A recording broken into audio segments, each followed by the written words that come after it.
Good evening, everybody, and thank you so much for joining us here this evening. Thank you for joining us for our webinar, Parenting in a Neurodiverse World, Supporting Your Child with ADHD in an Age of Overload. I'm Dr. Carly Namdar, Resilience Programs and School-Based Services Director at OHEL. Tonight's webinar is the first of our In It Together series for this school year to help parents navigate the mental health challenges our children are facing today. We're thankful to UJA New York for sponsoring this series and our school partners who've helped us share this resource with the community. I want to thank Adiva Pomerantz, our program manager, for her assistance in coordinating this series tonight. We're living in a time where our children and students are constantly bombarded with information, with stimulation, and with expectations. For kids who have ADHD or different attention or learning styles, this fast-paced world can feel extremely overwhelming. Their brains are really wired differently. Yes, they're full of creativity, they're full of energy and curiosity, but they might also need some more tailored support in navigating a world that moves so fast. And parents are also juggling a lot. Understanding your child's ADHD, advocating for your child in camp, in school, supporting your child's emotional regulation, trying to encourage their independence, all while trying to keep family and work life balanced and calm and manage all the other demands you have, as well as the other siblings and children in your family. All of this often takes all of our strength, knowledge, and community. And tonight's webinar is about all of those things: strength, knowledge, and community. Tonight, we're going to cover practical strategies, hear from mental health professionals who are also parents with lived experience, and we're going to leave with tools that will empower you, your child, and your family. Most importantly, you're going to see that you're not alone. Every parent and educator on tonight is here doing their best to help their children thrive, and we see you. And your joining tonight shows the love and commitment you show your child every single day. Let's get started. Throughout the webinar, if you have any questions, please drop them in the Q&A box, and we're going to do our best to answer them. If you have a particular panelist you'd like to address your question to, please indicate that. Before I introduce the panelists, I just want to make you aware of the upcoming events in this webinar series. Over the next 2 weeks, we are going to have an exclusive opportunity for parents to schedule confidential consultation sessions to receive parenting support from Dr. Nachi over Zoom. Sessions will be private and 15 minutes long, and all information provided in these sessions is for educational purposes only and doesn't constitute therapy or the establishment of a therapeutic relationship. An email will be sent to everybody on here tonight after this webinar with a scheduling link. So we have a limited number of slots available. So if you'd like to register, please do it right away. Stay tuned for our next webinar in the In It Together series on navigating anxiety on Tuesday, November 18th with Dr. Hilary Buff and Atara Douglas, and all events are up on our OHEL events page. And now let me introduce our panelists for tonight. Dr. Nachi Felt, PhD, is a clinical psychologist and professor at Columbia University Teachers College, where he trains future clinicians to understand how emotion and attention shape human behavior. He also co-directs Columbia's Cognitive Neuroscience Lab, conducting research at the intersection of motivation, executive functioning, and emotional regulation. Dr. Felt is best known for developing the cycles of clarity, a practical framework that helps people break free from avoidance and anxiety by turning insight into action. His work bridges neuroscience, behavioral design, and clinical psychology to make self-regulation skills accessible to everyone, from students and parents to educators and executives. He's lectured at NYU and Yale, and he presents nationwide and coaches clients through across all professional and creative fields. In his new book, which is coming out in December, Clear-Headed, he blends cognitive science, behavioral design, and narrative therapy to help high-achieving adults with ADHD reclaim clarity and direction. And Lisa Sheinhouse, my colleague at OHEL. Lisa is the Director of Community Programs at OHEL. In this role, she is responsible for a variety of the organization's day and community-based programs to support and rehabilitate individuals with developmental disabilities and mental health conditions.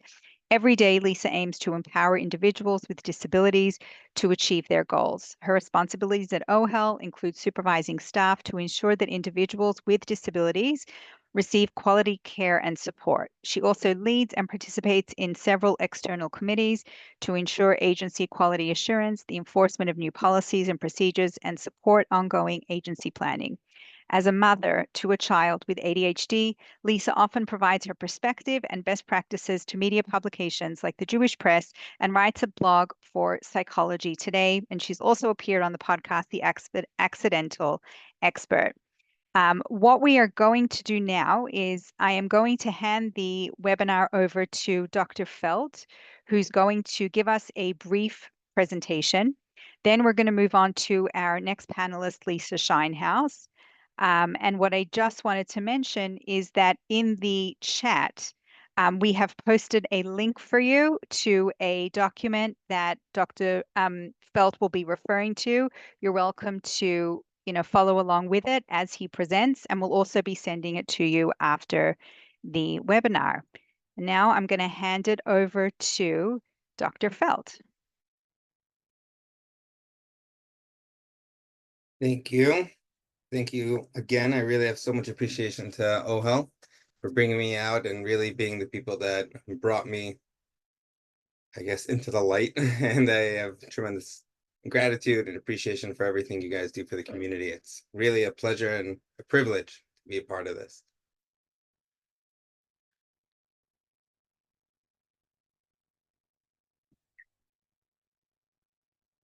So first, let me go through what we're going to cover. I'm going to try to keep this as short as I can. And I'm going to start out with our problem, right? So what we're kind of, I think, all on here for is to figure out, okay, like we know you've probably read the books, you've heard all the like concepts, ideas, you've seen everything already. And it's just like, okay, but what do I do in the moment? What do I do when my kid is throwing their food on the floor? What do I do when my teenager's getting into another nasty fight about not wanting to wake up and go to school? What do I do now? What do I do in the moment? So that's the problem that we're going to address. We're going to try to keep it as minimalist as possible and just focus on what actually is going to help you in the moment. We're going to focus on things that you could literally use tonight if the kids are still up, and or tomorrow morning. It's really aimed to just help you be there in the moment, what to remember and what to do in the moment. So I'm going to start off with the concept, right? I'm going to be walking you through my ADHD parenting tips. It's an acronym for TIPS. That's transparenting, immediate reward and consequences, being playful, like playful engagement, and self-regulating to co-regulate. So as I go through it, I'm going to go through the each piece of the tips, and I'm going to speak about what happens for the like little children first, how to make it practical for them, and then I'm going to talk about the older children. The reason why I'm doing it in this order is because whatever applies for the little kids also applies for the big kids, just the big kids need more. So again, even if you're here because you have a bunch of teenagers, whatever you're hearing here about the little kids, I mean, you could just check out and zone out. That's totally fine. Your body, your choice.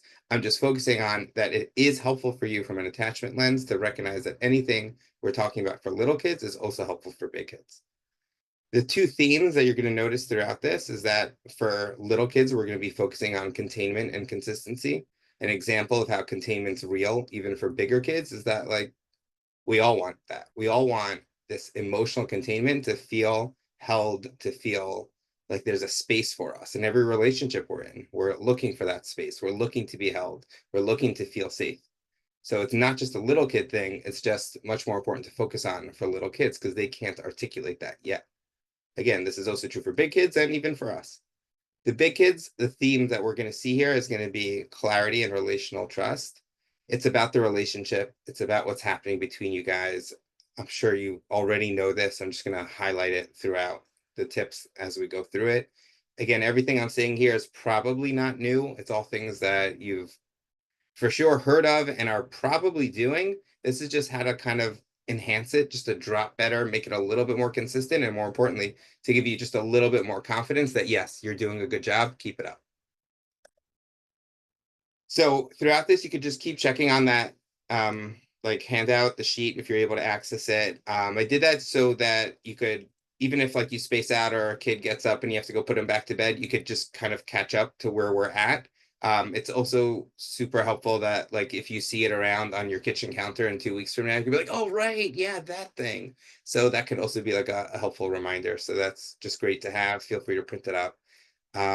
And it's, I'm really going to be starting from T, right? The transparenting tips.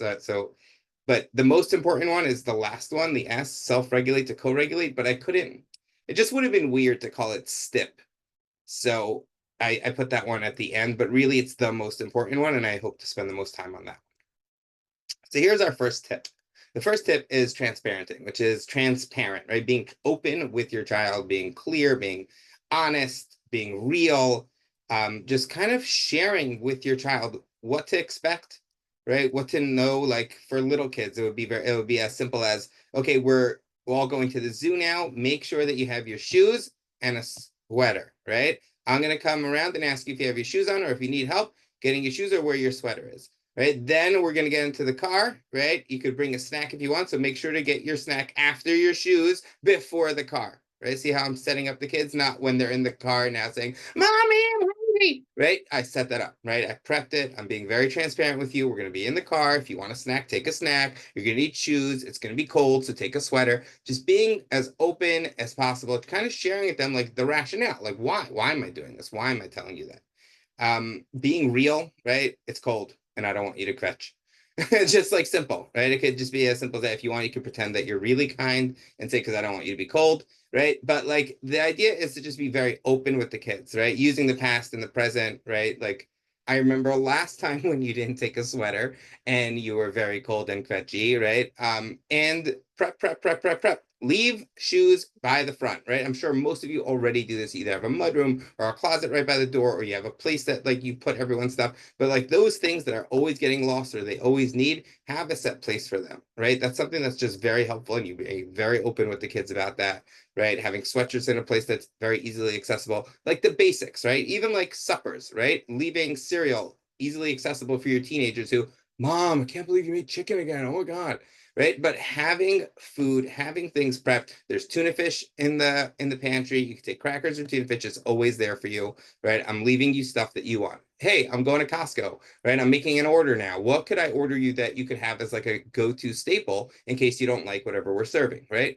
Just being very open, right? Sharing your concern, right? I'm worried that if you don't wake up now and you decide that you want to wake up like 2 minutes before we all leave on our flight to Israel, that you're going to be late or cranky or forget things. I'm remembering last time when we went to Disney World and you forgot your stuff and your AirPods, right? I'm concerned. What could we do about that, right? How could we make this not happen? So you see how with an older kid, I could be more open, I could be more real, I could invite them into the process itself. I can say like, okay, let's be practical. How could you prevent yourself from being in the same situation you were last time on the last trip or the last morning that this went south, right? And how to get yourself not in trouble. Like, what could we do to prep yourself to make this easier for you? So you see how it's the same concept, right? Transparent things just being very open, right? For the little kids, it's giving them security that they know exactly what to expect. You could even sometimes, if it's complicated, draw it out with them, right? You have like a little picture of like a plate with supper, right? And then a picture of a bathtub with a little ducky, and then a picture of bed, right? And walk them through. So this, then that, then this, then that, right? Your teenagers, they might also need that without the ducky. But like again, similar idea, just like sharing with them like what to expect, right? Prepping with them, being real with them, what your concerns are, you like reminding them of the past. Again, one of the beautiful gifts of being a teenager is they don't remember anything they need to remember when they need to remember it. So like just keep that in mind. That's really, really helpful for you to kind of be their executive functioning sometimes. That's transparenting. That's exactly what it sounds like. Just being open with your kiddo, right? Little or big, just being open with them. It kind of puts you all on the same team. It's kind of great. With bigger kids, you use it to put the ball in their court, right? Hey, I'm noticing you're coming late. What could we do about that?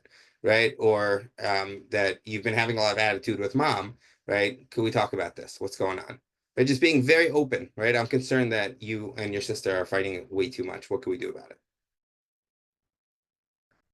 This one's fun. Immediate compliments or corrections. It's a little bit of an oxymoron because you need to kind of prep what you want to do and what you want to compliment and what you want to correct, right? You know, like the famous phrase of like turning the other cheek, right? Sometimes I don't advise turning the other cheek. I do advise turning a blind eye, right? Which is you don't have to notice everything your kid does wrong, but you do have to notice everything they do right. For two reasons. Number one, the basics of like just behavioral design, right? That if we could provide some sort of positive reinforcement on whatever they're doing, right? Hey, I saw you put your shoes back where they're supposed to go. Right? No, like, wow, you're amazing. Oh my God, you're best kid ever. Right? Just I saw you did that. So it's noticing what they did, and then it's wiring together with that action they did, this positive approval from you. There is nothing more valuable for a child than your approval, even the teenagers. There's nothing more valuable to them than your approval. So when you give them something like that, when you say, "Hey, I noticed that you took your plate with you into the kitchen after dinner," right? Just noticing, just observing. You don't have to make it crazy, right? But just notice all of the positive, especially the things that are hard for them. That really will help enhance even like starting from the little kids, right? Then they get that kind of that positive feedback on what they did. And it also like gives them feedback on how to do it, right? You could even be like, "Oh, I saw you took your plate to the sink," right? So that's specifying exactly the action you liked, right? And kind of delivering it with some approval. With the older kids, the same thing. I saw that you texted me last night and told me that you were out with your friends. Thank you, right? Or I was worried about you last night, and when you responded to my text, that made me feel a lot better. Like the basics, right? Packing on the positive means like anything good, especially the more difficult the child, the more positive you want to find and enhance and reinforce. But again, you do want to like notice like in it could be very helpful to prep in advance with your partner. Hey, like what are the things that we want to focus on? What's something that we kind of like tag team that we want to notice together and focus on and really improve? And this could be with like the little kid, the big kid. The point is that it's a targeted behavior that helps. Either you could be correcting something, like if you're noticing that one of your children, let's say we'll take a middle, like an 11-year-old, right? Doesn't like taking showers, right? And so you both decide, hey, we're going to focus on all the little things around showering that he does right, and then we'll complement that, right? So they're getting tag teamed. You guys, you know what to do in the moment because you've already kind of prepped it. And then collaborative problem solving, right, is in a way, it's like with little kids, it's saying, hey, it could be anything from like, I see that you're looking for your other shoe, or I see that you're playing and your shoes aren't on yet. Right? It's like kind of setting up the problem, right? I guess with a teenager that probably could be too. I see it's time to go to school and you don't have your shoes on yet, or your clothing, or anything else, right? But like the idea of like saying, like kind of presenting the problem, and then complimenting immediately. Oh yeah, right. And then even if they just put their like a teenager puts their foot on the ground. Oh, I see you're putting your foot on the ground. Right? I know it seems almost childish, but think about it, right? Like when your partner does something like that, where they cleaned off your plate or made you a coffee and you thank them for it. It's these little tiny things that really enhance a relationship. And with the immediate reward, like compliment and correction, it's about relationships, right? You'll notice that on the sheet, right? It's about relational stuff. It's that you want to kind of make this a relationship. With the bigger kids, relationship is huge. Without a relationship, we can't have rules, otherwise it leads to rebellion. So you need that relationship if you want to have any semblance of something in your home. Playful engagement's actually the most fun because it's exactly what it sounds like. It's being playful, right? Again, with little kids, it's being silly to get them to do things that are hard. Like making it if kids don't want to go to bed, offering rides up the steps. Again, all things I'm sure you're doing already. Keep it up, right? The idea is even scolding them, right? Like scolding with a smile. They know they did it wrong, right? Or they know they messed up, right? And so like just being like, hey, I saw you hit your sister. Obviously, if it's really bad, you separate them first, right? I'm just talking about like things that you don't have to go to DEF CON level 5, right? Things where you could just kind of you're correcting them, doing that with a smile, doing it with a light like twinkle in your eye. It just like why get into a nasty fight if you don't have to? Like why? right? And this is all the more important with bigger kids, right? Where when you're like more playful with them, it keeps it respectful and relational. It's like having a relationship with, like, just like with your spouse, right? That you kind of joke with each other about things they did wrong, right? Oh, let me guess, you lost your glasses again, right? Like that kind of thing, right? So with a older kid, the humor softens the blow of whatever correction you need to make or redirection you need to do. And it inspires some sort of respect, like you're relating to them like an adult, like a person. They're their own person. You're really enhancing their autonomy. It makes them feel good. And then you're taking something that could have been another nasty fight about not taking out the garbage, and it became like something fun and playful. I've even seen like parents take away a phone from a kid. Again, not getting on that topic now, but take away a phone with a smile, right? And be like, hey, you've been on this way too long tonight. Let me hold it for you until you can focus and be human again, and then come back to me, and I'll be more than happy to give it back. Right? That could have been World War III. We all know that. And then the final, most important one, self-regulate to co-regulate. So this one is so important. First of all, it's so that we don't go crazy. Need I say more? All right, fine. Why is it also good for your kids? So the reason why it's also good for your kids is because children are looking to us to guide them through their emotional world. How do you handle disappointment? What do you do when things are hard? How do you push through adversity? They're looking to us. If we do that while cursing or banging things or getting mad and like affect everywhere, then well, then you're that's what we're teaching them. This is how daddy responds when the Dodgers don't win the World Series, right? Like, or the Mets. That's sad. Anyways, but the idea is that you're really modeling for this child how to regulate themselves. And my wife just told me a beautiful story that my 3-year-old was trying to put his the seatbelt in his car seat on. So, it's like sometimes hard to like click in that piece. And he's going, I can't do it. I can't do it. And I was like, you could do it, right? You've done it before. You could do hard things. And he's like, no, I can't. And all of a sudden he went like this. Quick. That's like the greatest parenting award you could ever get in your life, right? Which is that your kids learn from you. He's 3. I never told him, right? So when faced with difficulties, first regulate yourself and ground your body with a breath. He saw that at home. It was modeled for him at home, and therefore he owned it. Like none of us ever would have thought of teaching him how to do that.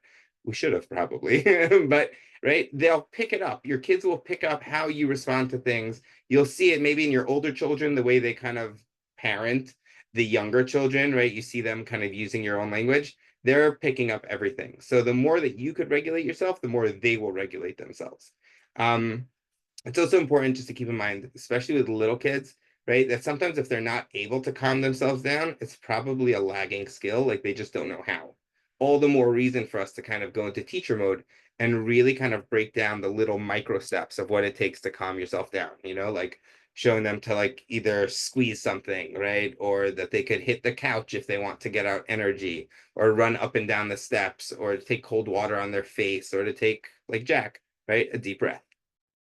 So the idea is to kind of recognize that there's usually something in the way. I think this is true by older kids as well, because I know it's for sure true by adults. If we can't do something, we're probably also lagging the skill, and need help figuring out how to do it. It's not that we're stupid, it's just we clearly don't know how to do this particular thing. So if we can get guidance on it, we'd get better. So with older kids also, you can offer that. You can offer help, and you could model this self-regulation to the kid. Hey, this is getting heated right now, this fight about your phone. I just need a couple of seconds to just take a deep breath, and then I could be here for you the way you deserve. So just give me 9 seconds. Let me just take a deep breath, right? Or even if you need more, let's say you need to take a walk, right?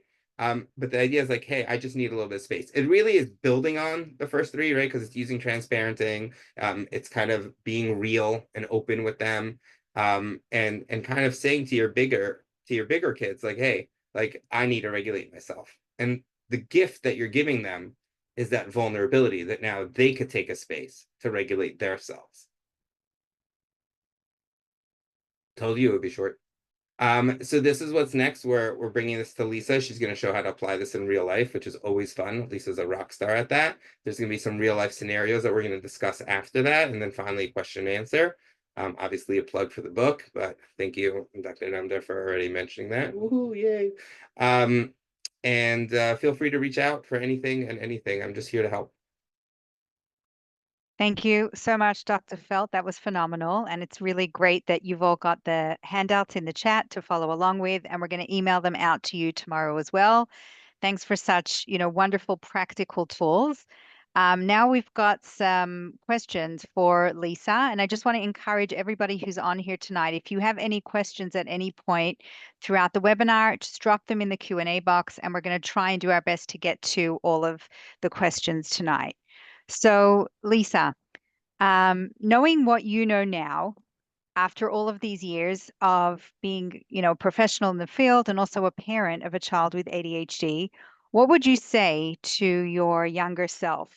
Like, what are your younger parent self? What are the guiding principles that you would want to have kept in mind and share with others that you wish you would have known then that you possibly know now?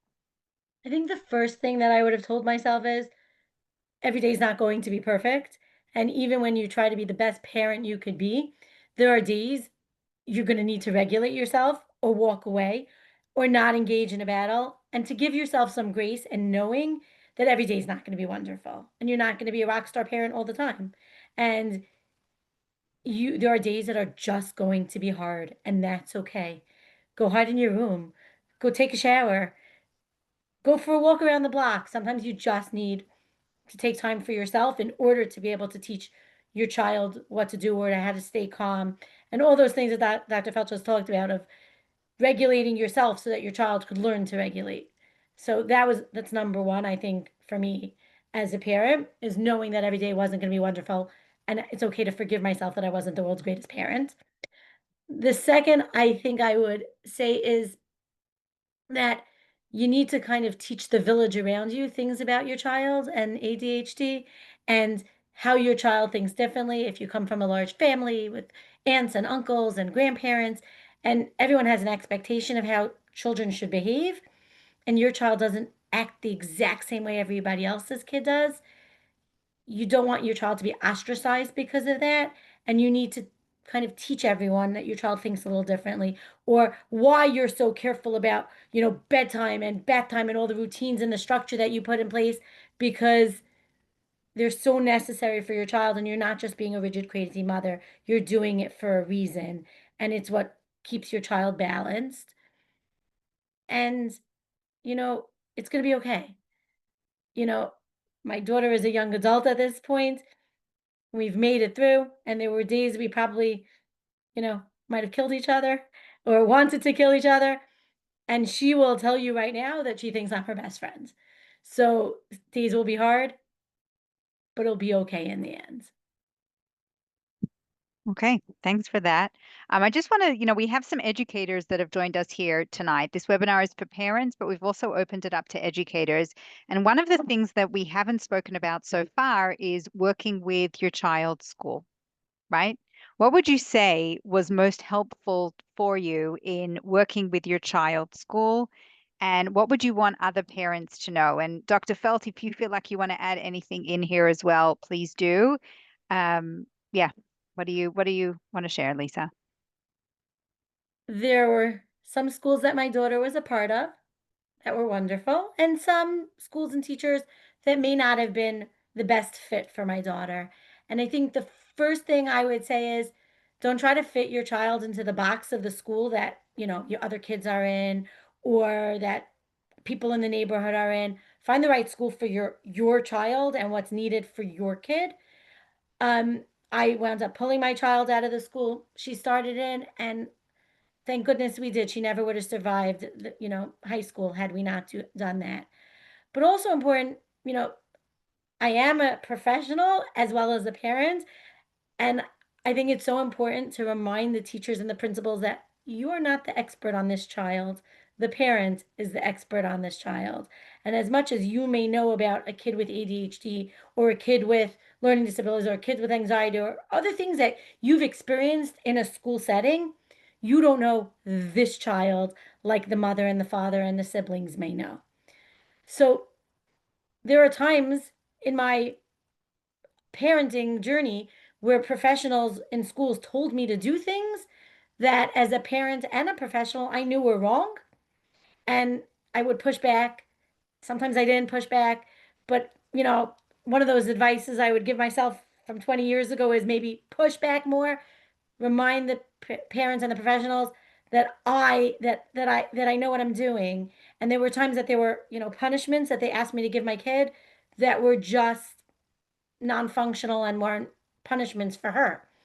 So I think it's important as a professional to remember that you know your stuff and that's valued and that's important, but also value the role of the parents.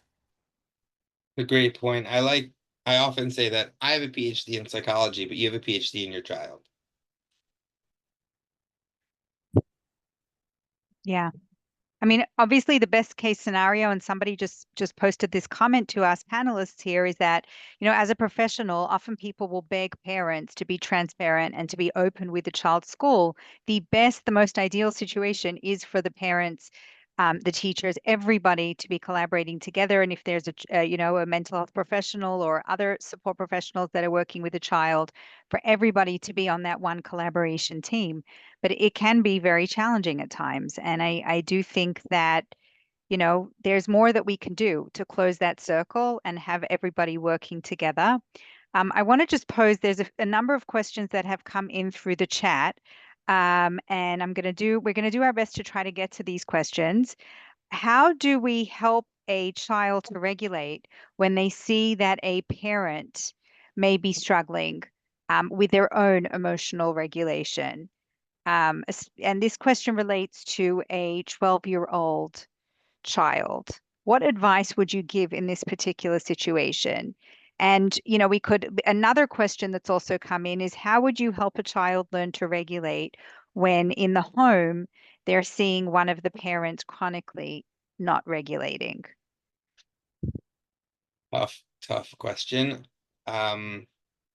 This one's hard for two reasons. Number one, they've already kind of learned that maladaptive behavior, that the way you regulate is, let's say, in a way that's not socially appropriate or not acceptable by the community. But to them, it's normal. And then challenging that could be very hard because it's like, hey, wait, so now you're kind of breaking apart the family like value by saying like, no, well, your parents' values are terrible and our values are right. And that's a very delicate balance to have to figure out. I think the question really comes down to what's best for this child, meaning having a collaborative discussion with the child on, hey, what would work better for you? I know that this is the way you're used to responding, right? Again, in a moment of calm, not right when they're in the principal's office for getting in trouble, but like, maybe the day after or 2 days after, where you have this discussion, say, hey, how would you prefer to respond? What are ways that would be helpful for you? Like how would you rather be?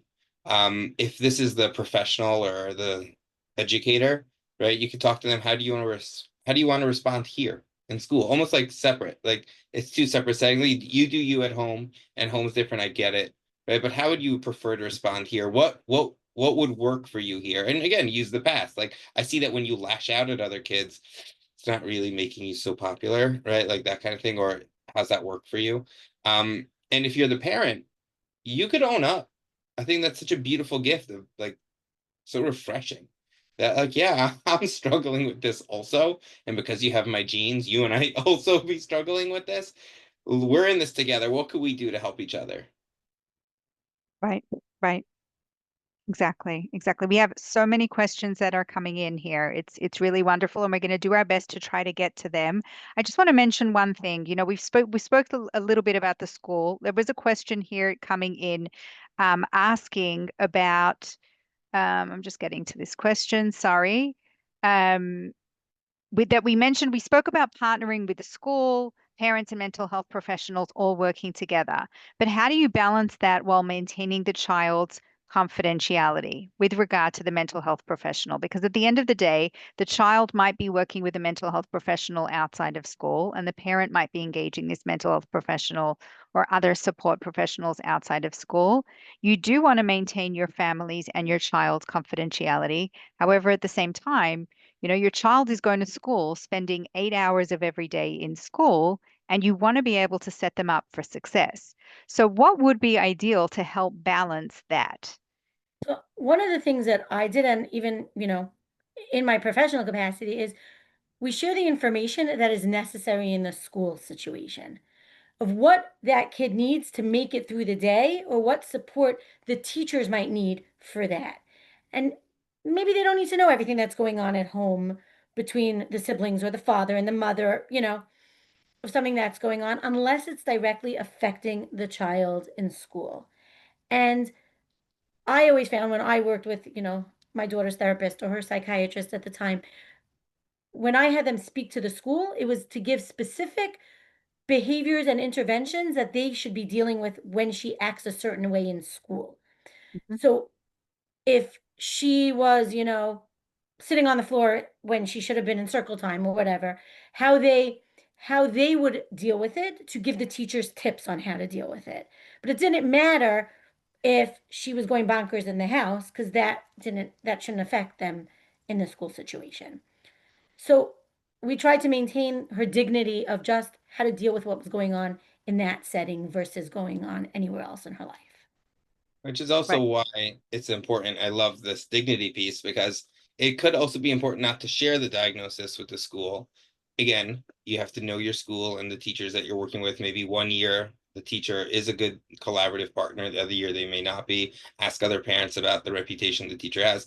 But sometimes some parents have found that certain teachers may have this like almost knee-jerk negative reaction to the term ADHD. I usually hear this sometimes from teachers who will be like the ones who poo-poo ADHD. Oh, everyone has ADHD. Ah, everyone. The phones, right? So, if you feel like your child's not going to be respected and their struggle isn't going to be appreciated, then yeah, you're right. It could be in the best interest of your child, and the school, that you may like at least keep the diagnosis to yourself, but like use the other code words.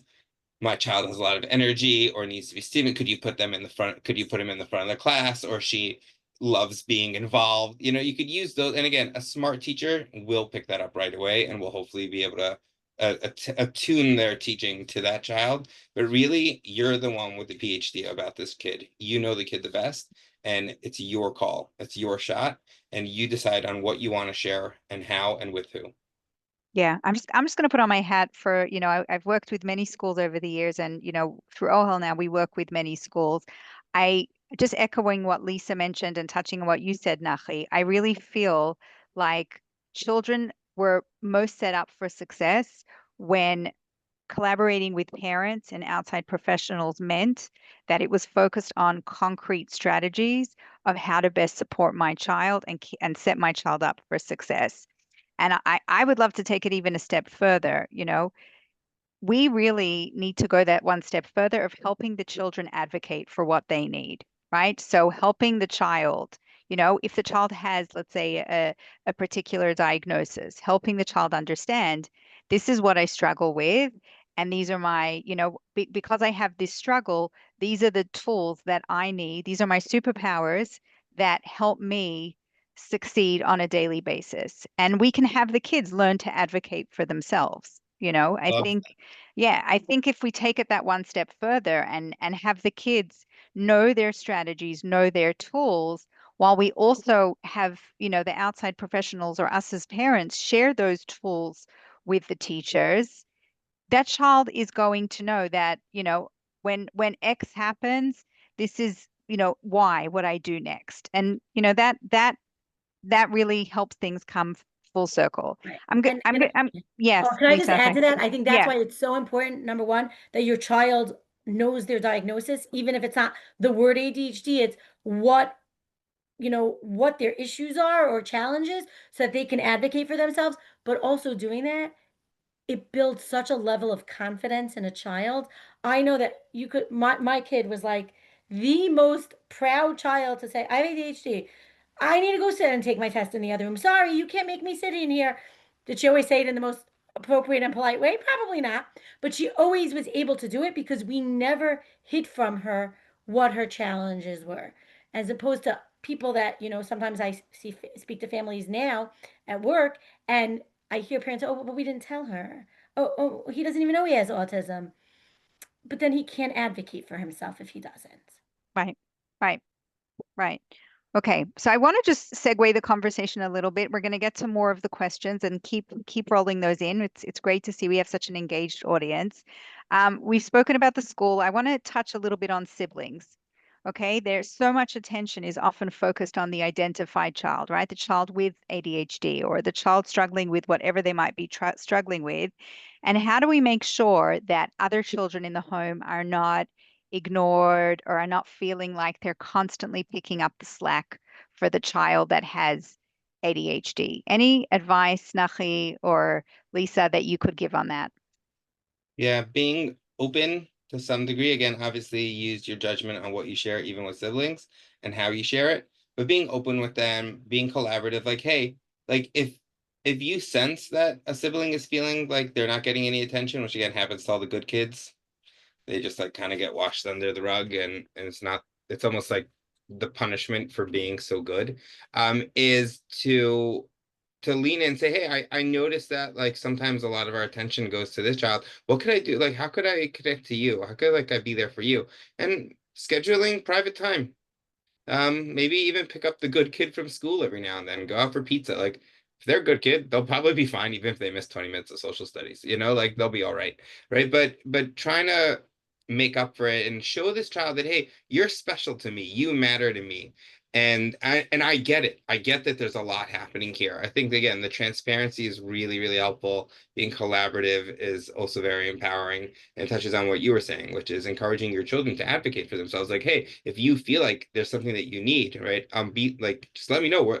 And again, immediate consequence or correction. Like, if a kid brings up that they're feeling like squelched or hurt or something like that, then I would say it's probably really, really important to respond right away and be like, sure, let's go out tomorrow, right? Or let's see if we could find some time tonight, even, right? To kind of give that instant reinforcement that, hey, right, yeah, I'm here for you. Right, right. Yeah, thank you. We have a question here that's just come in.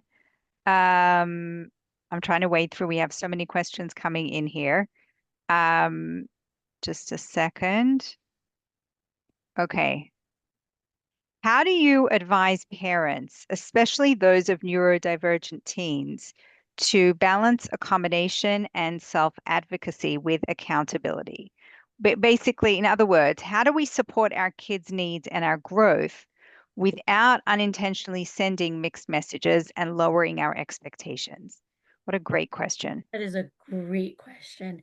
And it's not so easy. You have to be really cognizant and aware and set expectations. And once you set them, like help your child meet them and say, what do I need? Well, how can I help you do X or Y? Or, if it's you have to finish a project or you have to clean your room. It never works to say, go clean your room. Go clean your room is not happening. How can I help you clean your room?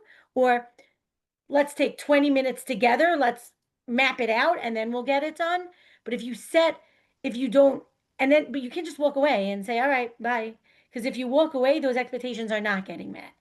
So I think one of the things often parents fail at is we say, do this. And then we kind of just say, okay, do it, get done.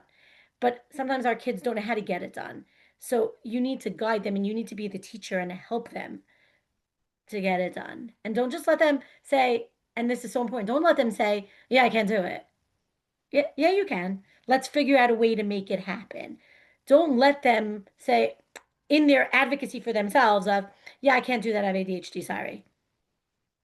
Yeah, Right. great phrase.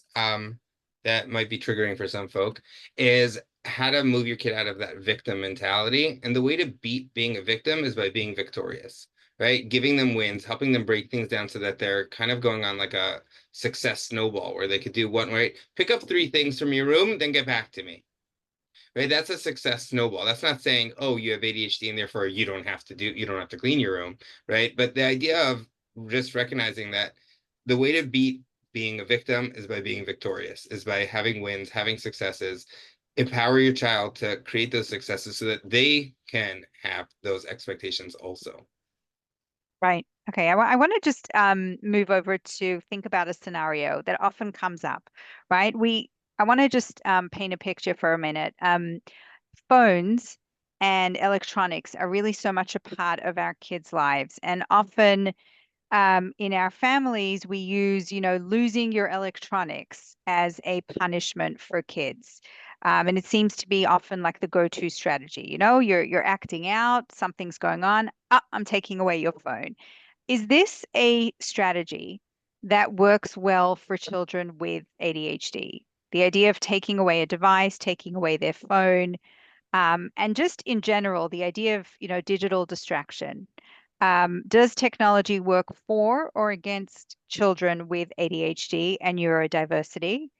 They're already so wired. Is this overstimulation harmful for them? And how can we harness it for possibly for the good? Yeesh, that's an uncomfortable question.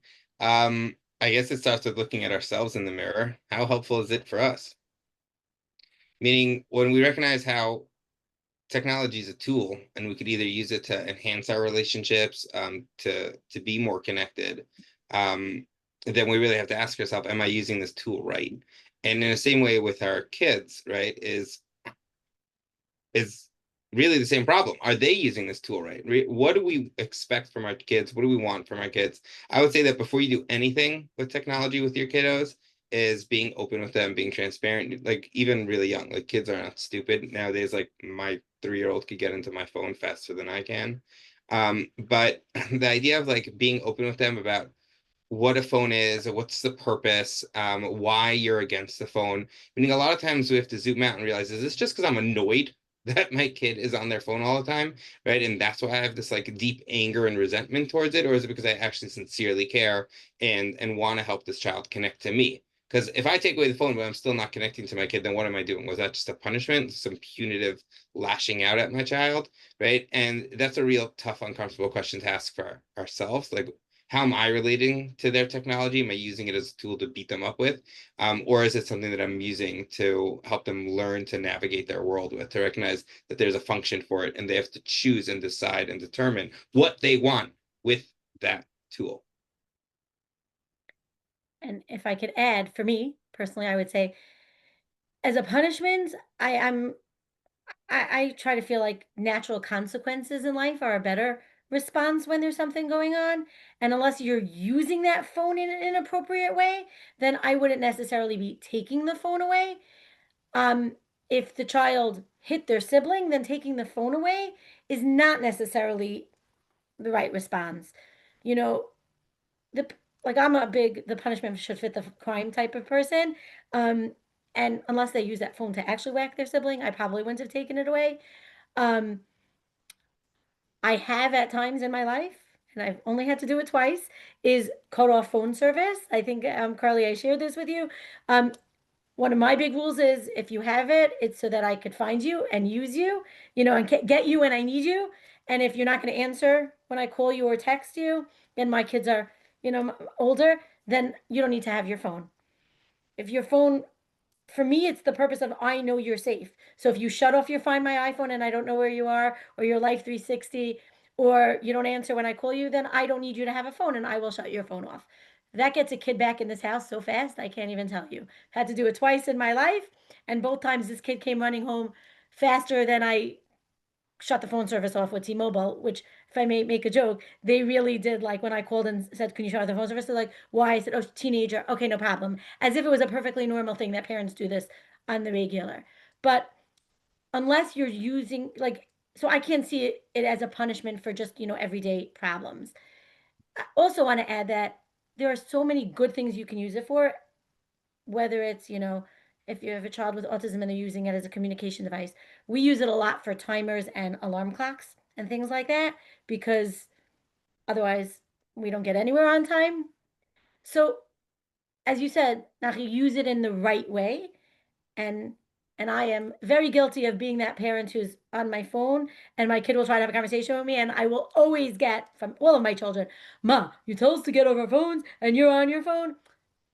So the modeling across the board is a, especially with our phones, is so important. Right, right.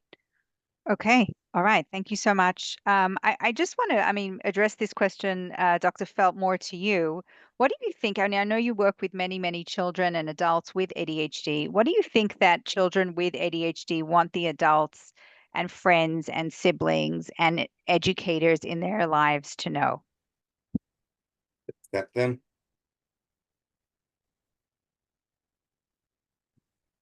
Yeah.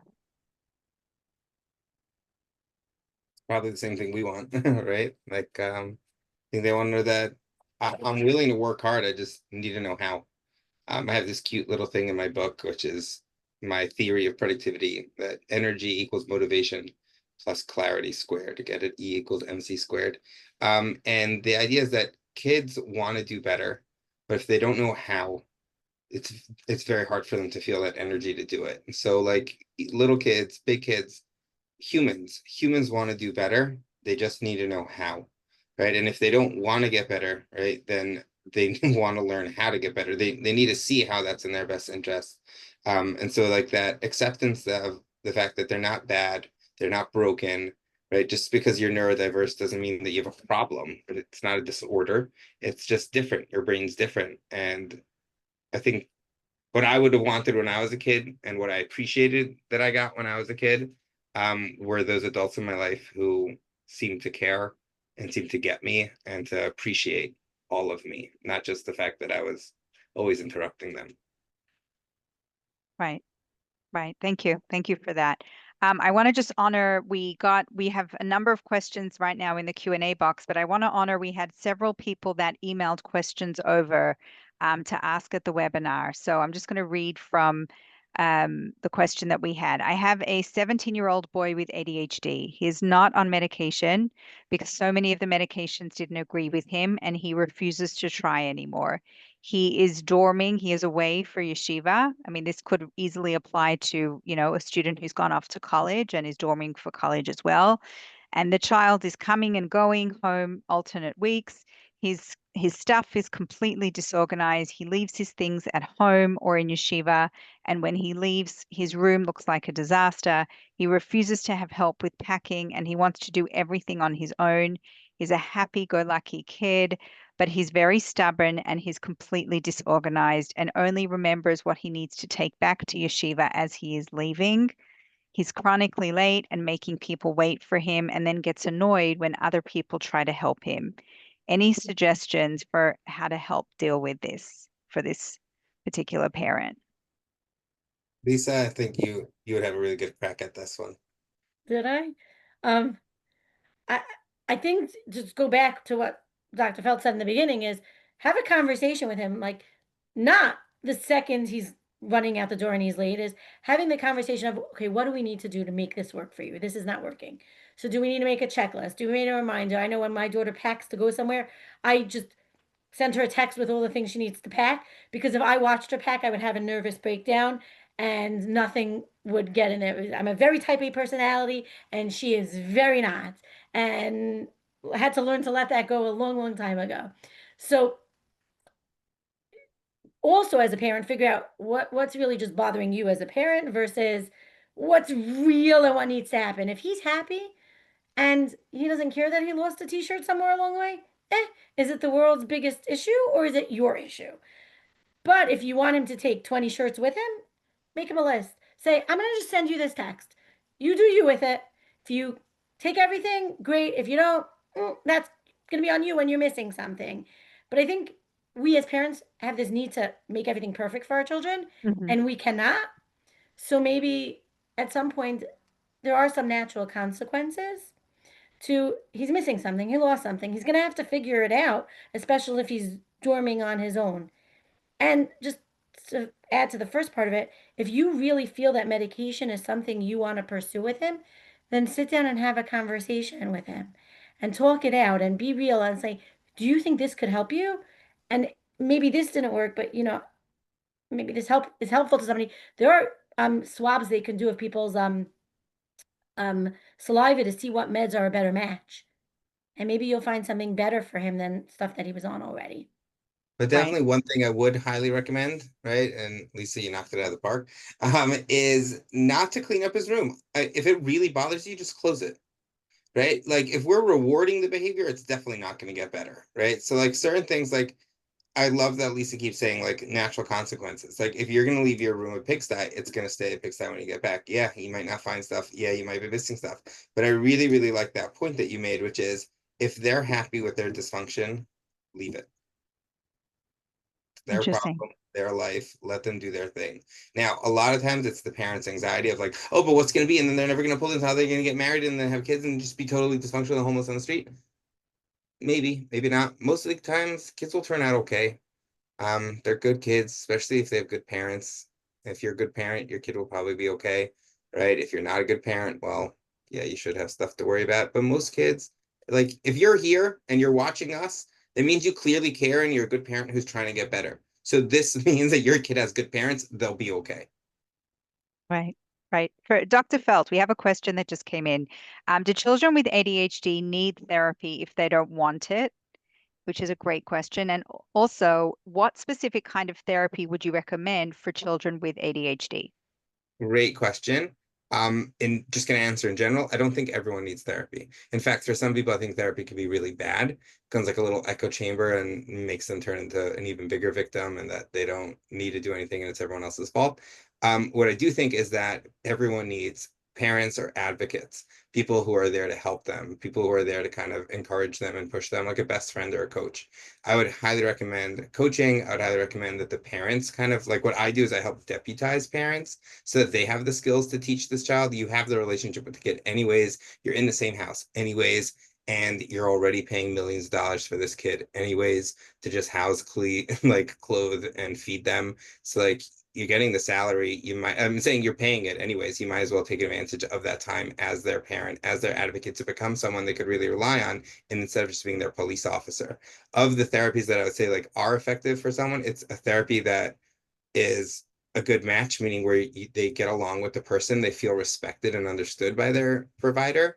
I'm a huge fan of anything that has to do with like coaching and something that builds executive functions. Executive functions are the way that the brain interacts with the world. That's really the be all and end all for children with neurodiversity, is helping them gain those skills they need to figure out timing, right? Just to see time. If they can't see time, they're a goner, right? So being able to kind of teach them executive functioning, that's the key. So whatever therapy you're looking for something that helps enhance their executive functioning. Right, right. Okay, so we have another question that was sent in. How do you deal with an older teenager that has poor hygiene, such as not brushing their teeth, not showering, and not wearing deodorant? If we could just answer that briefly. I just want to honor the people that went to the effort of sending in questions in advance of the webinar.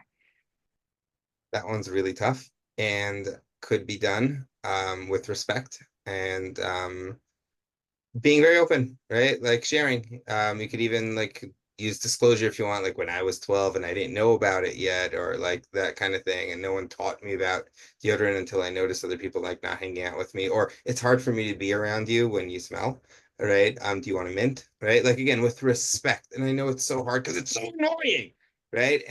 But like that's the self-regulate to co-regulate, right? Which is regulating yourself so that then you could treat this child with respect. No one wants to be like bullied into taking a shower because you smell, because you're disgusting. But if it's done with respect through a relationship, I think it's so much more effective. Lisa, what would you say?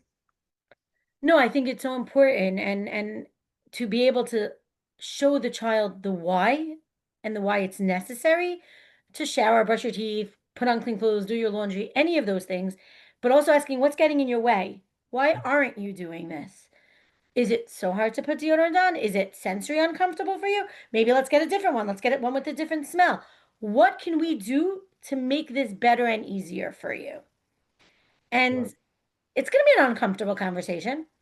But if you don't have that conversation, you're going to have a 30-year-old who stinks and no one's take like be a good That's mother-in-law, modeling. you Yeah, know? modeling is having uncomfortable conversations and leaning in to do something that's hard. If you think about it, all of these things, even like for instance, like Bed Bath and Beyond. I'm not so great at like doing Bed Bath and Beyond like at home. Like I mean like bath time supper and like putting them to bed. And I just realized for me it's because I'm afraid of the confrontation. I'm a people pleaser. I want to make my kids happy.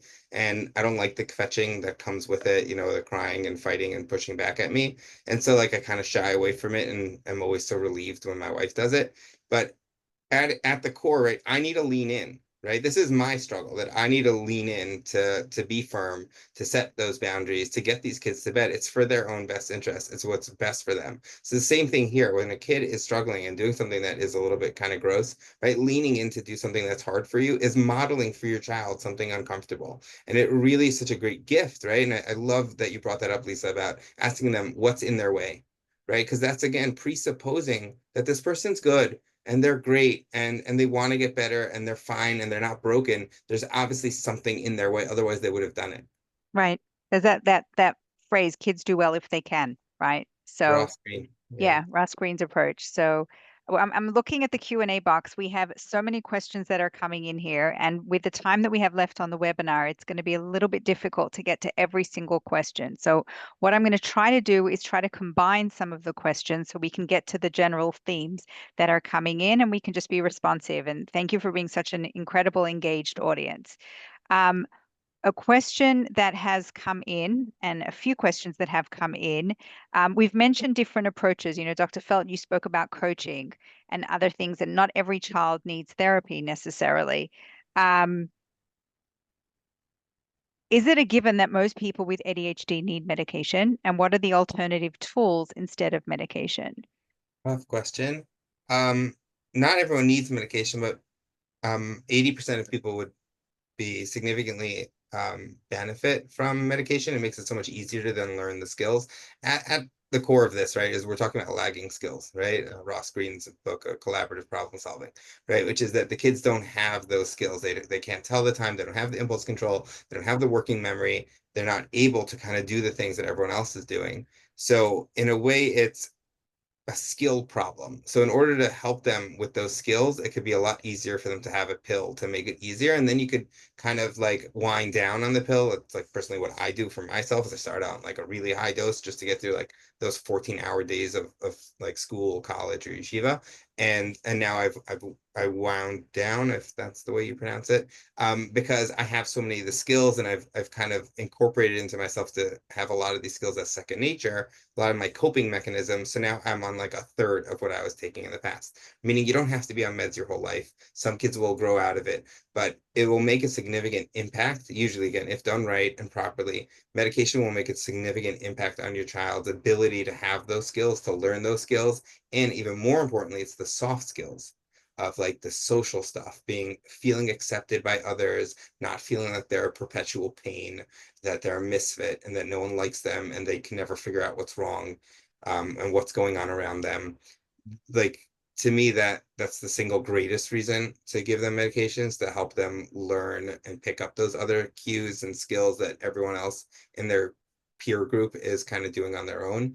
It gives your kid a fighting chance to do it. But again, they don't need the medication, they need skills. Sometimes the pills make it easier to learn those skills, significantly easier. And therefore, then they'll learn those skills, and then you could take it's like crutches almost, right? Like you walk with it. It's to help you, right? Like people say, oh, medication's a crutch, yeah, but that's what helps you walk again, right? So in a way, I say that medication should be used. It's a tool. It should be used to help your child learn the skills.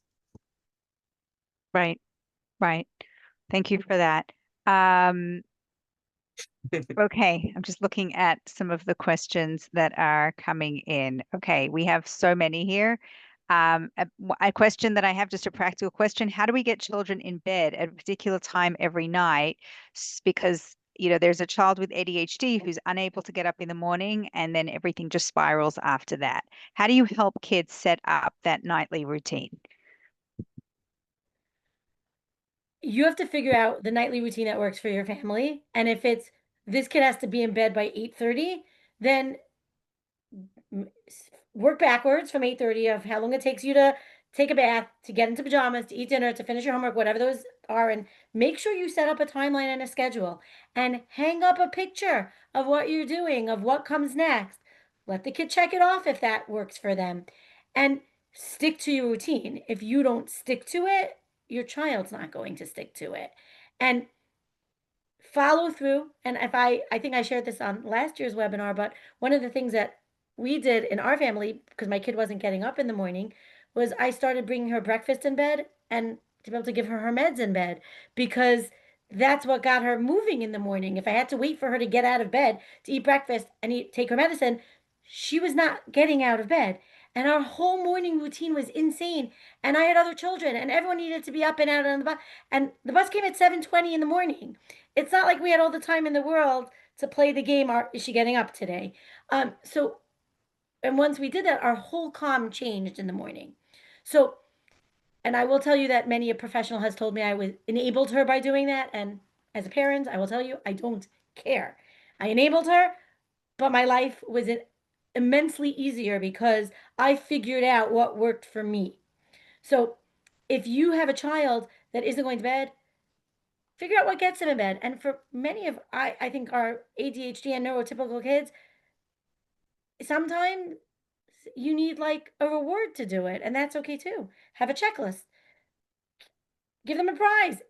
Those things work. Eventually, it becomes, lishma. They'll do it because they're used to it, and they won't be doing it for the reward. But I have found like anytime I needed my kid to do something, and I really needed her to do it, little check boxes or rewards always worked. The checkbox is absolutely amazing because then it's the sweet success, right? Just the sweetness of the actual success, right? That like for me, I know on like all of my like little charts and stuff that are scattered around here, you'll see like my little charts, right? They all have like little check boxes and I check it off and I feel amazing. Even if it was like the littlest, stupidest thing. My wife still makes fun of me that she once really needed me to like take over for cooking for Shabbos. And so she she still laughs at me that I had a sticky note on the counter that said cholent with a little checkbox, soup checkbox, and challah checkbox. Are you serious? But like I needed that. I needed like my working memory can't handle like I know it's only three things, but for me, I needed that. I needed a direction, I needed something to do, and more than that, I needed the sweet success of checking it off and then yeah, I'm a big boy. Okay. All right. We're heading to the closing of our webinar in a minute, and we just want to move into some rapid fire questions that we have for you. What is one mantra or one, saying some thought that has really helped keep you grounded when things have been most challenging for your child? I love my daughter. And I many a times had to repeat myself, I love her, I love her, I love her. Because that made me not want to strangle her or not want to like pack her bags or make sure, she was safe, but just reminding myself how much I love her. Mine is I could do hard things. And like kind of breathing myself through it. Um it helps me be present and that's really the greatest and most important thing I can be with my kiddos is being present. And it helps me be present with myself, like to calm myself down and be the parent I really want to be. Right.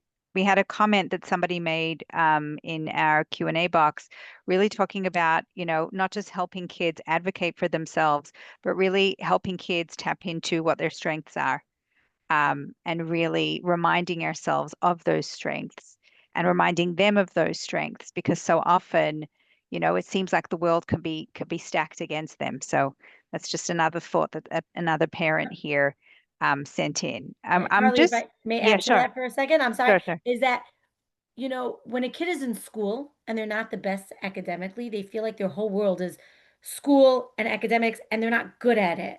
And that's why it's so important to find what they are good at.